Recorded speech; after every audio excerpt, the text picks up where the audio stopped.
Now, there's another report that came out. It's from the Boston Consulting Group, but we will tell you it was sponsored by the Western States Petroleum Association.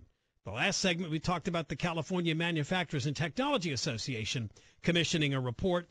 And you could say, well, then it can't be trusted because clearly the oil companies have a stake in this. But if it wasn't going to affect them, why would they put out a negative report? Right. If it was neutral, gas prices, according to the Boston Consulting Group, could increase by $2.70 a gallon in California because they want to change the amount of carbon in the gasoline mixture. $2.70. Due to refinery closures, California could lose between 28 and 51,000 jobs just in that sector. California could lose $3.1 to $3.4 billion per year in net lost tax revenues due to AB 32 related regulations by the year 2020. And that's excise taxes on fuels is a big part of that. This is not going to affect global warming, even if it's real, because we're only 38 million people in the state out of almost 7 billion in the world. That's a very, very, very tiny fraction of the world's population. We are not going to have any effect. This is Jerry Brown and Mary Nichols, who runs the California Air Resources Board. This is their way of trying to force us to change the way we live and drive less and use less energy and live closer to our jobs. All the things we tell you about is real. I think the global warming at this point is just a cover story. There will be a wealth transfer of at least $3.7 billion per year by 2020 from the refineries and fuel suppliers to who?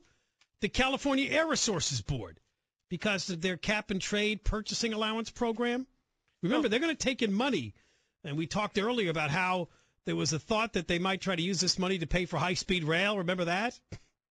Yeah. They're starting this in November, this cap and trade plan. This is going to be huge. This is going to cost you thousands of dollars a year. This is going to cost at least 250,000 jobs in the state by 2020.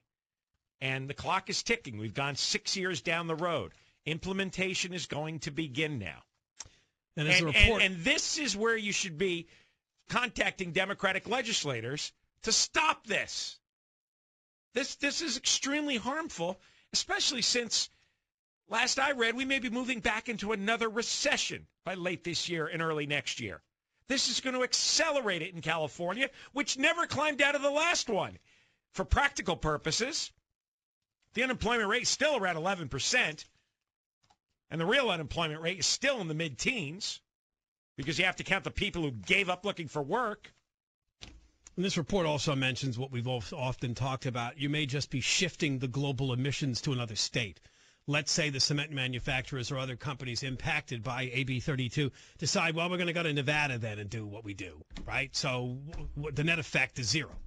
They're just going to do the same thing they did in California in another state. We're only 0.5% of the world's population. Yeah, really. 0.5%. But these guys in Sacramento think we're the center of the universe. 99.5% of the world's population does not live in California. And we could only reduce global warming by 0.5% if we all committed suicide.